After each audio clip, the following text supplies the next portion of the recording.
Hello everyone, welcome to the Morrowind Book Club. My name is Jason, and today we're going to be reading the Annotated Anuad. This book here, I've seen it several times throughout my journey, but looking over the playlist for my Let's Play, I did not see us doing a book club on it. So if we've read the book already, my apologies, go ahead and skip this video. If we didn't, well, get ready, because we are going to be reading it. So the Annotated Anuad. So the Anuad, paraphrased. The first ones were brothers, Anu and Padme. They came into the void, and time began. All right, so this is actually, I do have a bit of a memory of this. I don't know if it was part of the Let's Play or of something, but this here does sound somewhat familiar.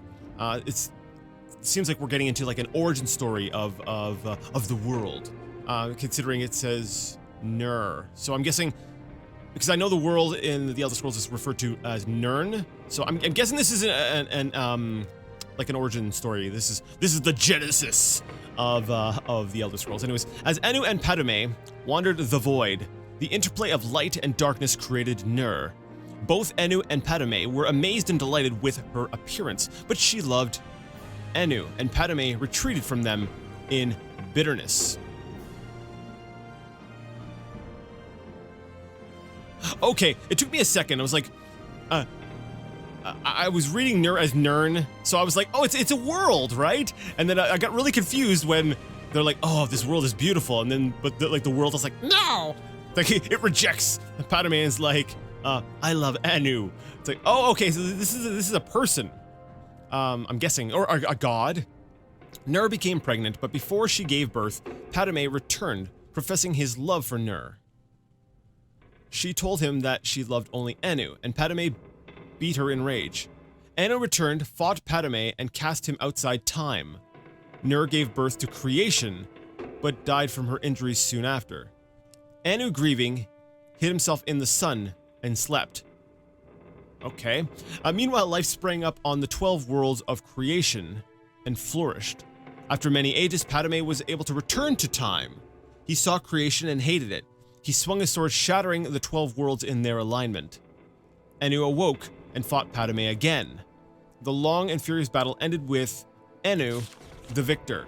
He cast aside the body of his brother, who he believed was dead, and attempted to save creation by forming the remnants of the 12 worlds into one, Nirn, the world of Tamriel. As he was doing so, Padme struck him through the chest with one last blow. Anu grappled with his brother and pulled them both outside of time forever. Okay, that's an interesting story. The blood of Padme became the Daedra. The blood of Anu became the stars. The mingled blood of both became the Aedra, hence their capacity for good and evil, and their greater affinity for earthly affairs than the Daedra, who have no connection to creation. Ah. Okay, the more I'm reading this, the more I'm like, I'm not sure if I remember reading this, but it's fascinating.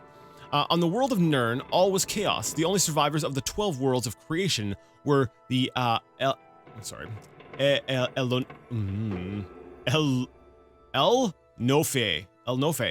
and the Hist. Oh, the Hist. That's familiar. The El-Nofe were the ancestors of Mer and men. The Hist are the trees of Argonia. Nirn originally was all land, but Nirn originally was all land with interspersed seas, but no oceans. Okay, this is kind of fascinating. So basically, humans and elves have a common ancestor, according to this. You know, if this is truth, you know, for all we know, this is just a story made up to explain the past. Now the Hist, yeah, obviously is has something to do with the Argonians. So where did the Khajiit come into this? Or, you know, the other creatures. A large fragment of the El-Nofe world landed on Nirn relatively intact, and the El-Nofe living there were the ancestors of the Mer. These El-Nofe, I'm saying fake because it's like, I guess that's how you would say it, right? It's kind of a word that's sort of associated around like fairies and stuff, right? These Elnofe fortified their borders from the chaos outside, hid their pocket of calm, and attempted to live on as before. Other Elnofe arrived on Nirn, scattered amid the confused jumble of the shattered worlds, wandering and finding each other over the years. Eventually, the wandering Elnofe found the hidden land of Old Elnofe, and were amazed and joyful to find their kin living amid the splendor of ages past. The wandering Elnofe expected to be welcomed into the peaceful realm, but the Old Elnofe, Elnofe,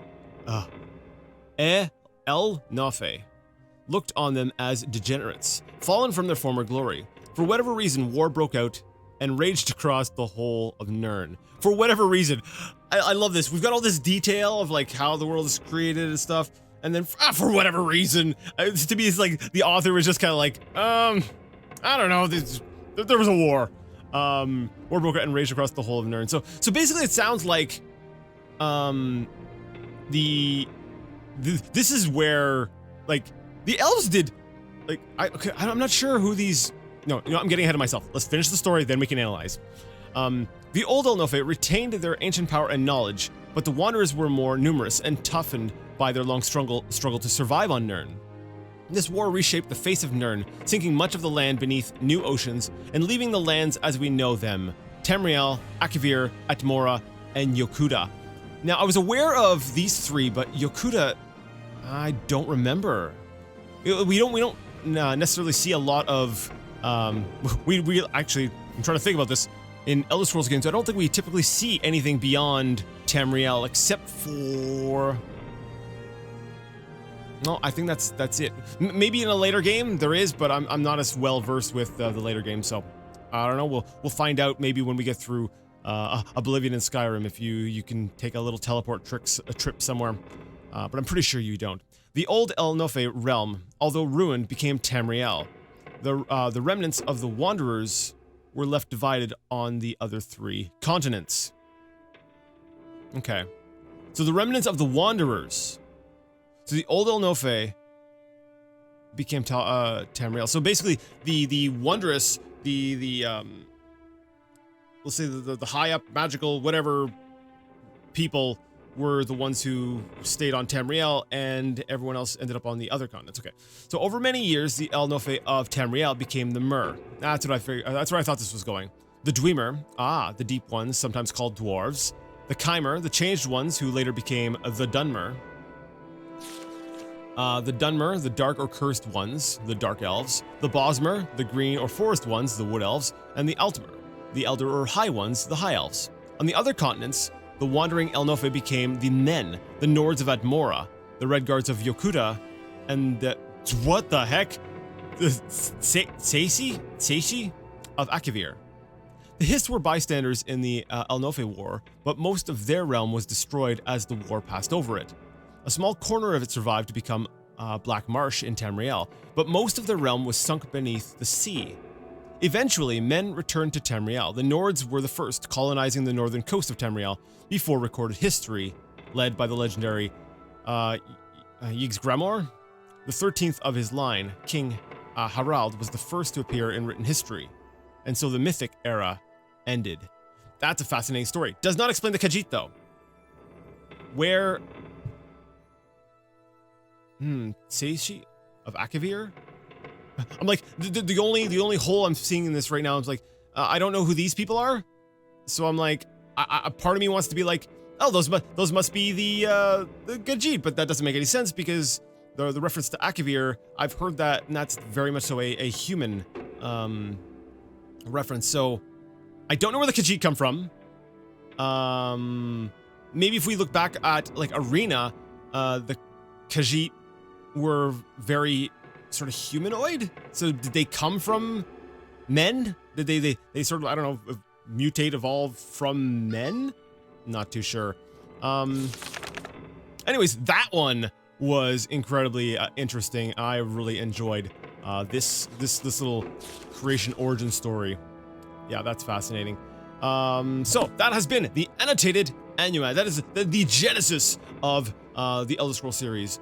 If you liked this, so you like the Morrowind Book Club, you like hearing me just sit here and read a book, and give this video a thumbs up. It's an audiobook. Yeah, see, people, there's something to this. It's an audiobook with commentary. It's a commentary track and a book at the same time, right? Right, and you get to hear me mispronounce things. It's like at least half the quality of a quarter of an audiobook. Sure. If you'd like to give it a thumbs up. If you did not like it, well, sorry, leave it a thumbs down. I'm still going through this entire library.